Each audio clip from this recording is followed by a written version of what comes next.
Ways வழிகாட்டியை பயன்படுத்தி motor சைக்கிளில் கிடா சுங்கைப்புத்தானியில் உள்ள தனது சகோதரரின் வீட்டிற்கு செல்ல முயன்ற இளைஞர் ஒருவர் வழி தவறி காட்டில் 6 மணி நேரத்திற்கும் கூடுதலாக தொலைந்து போன சம்பவம் பெரும் பரபரப்பை ஏற்படுத்தியுள்ளது.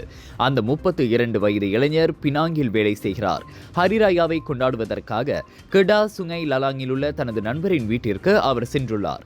அங்கிருந்து மீண்டும் பினாங்கிற்கு திரும்பும் வழியில் வேஸ் உதவியோடு சுங்கைப்புத்தானியில் உள்ள தனது மூத்த சகோதரரின் வீட்டிற்கு செல்ல முயன்ற அவர் குவால கத்தேலில் உள்ள ஃபெல்டா திலோய் கானான் காட்டில் வழி தவறி சிக்கிக் கொண்டதாக கூறப்படுகிறது. அச்சம்பவம் பின்னிரவு மணி 1 வாக்கில் நிகழ்ந்துள்ளது. அவர் வழி தவறி சிக்கிய காட்டுப்பகுதியில் தொலைத்தொடர்பு இணைப்பு இல்லை என்பதால் 6 மணி நேரத்திற்கும் கூடுதலாக அங்கிருந்து வெளியேற முடியாமல் அவர் சுற்றி திரிந்ததாக கூறப்படுகிறது. இறுதியில் காலை மணி 7 வாக்கில் அவ்வாடவர் தொடர்பு கொண்டதை அடுத்து சம்பவ இடத்திற்கு விரைந்த சிக் தீயணைப்பு மீட்பு படை வீரர்கள் அருகிலுள்ள கிராம மக்களின் உதவியோடு காட்டிற்குள் சுமார் 10 கிலோமீட்டர் தொலைவில் சம்பந்தப்பட்ட ஆடவர் இருக்கும் இடத்தை கண்டுபிடித்து அவரை பாதுகாப்பாக மீட்டனர். 6 மணி நேரத்திற்கும் கூடுதலாக அடர்ந்த காட்டில் சுற்றி திரிந்ததால் களைப்பாகவும் அழுத நிலையிலும் அவ்வாடவர் கண்டுபிடிக்கப்பட்டார்.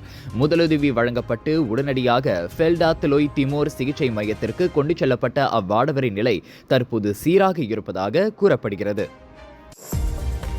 இந்தியாவுக்கான 1 மாதம் 1 வருடம் மற்றும் 5 வருடத்திற்கான இ-விசா வேண்டுமா?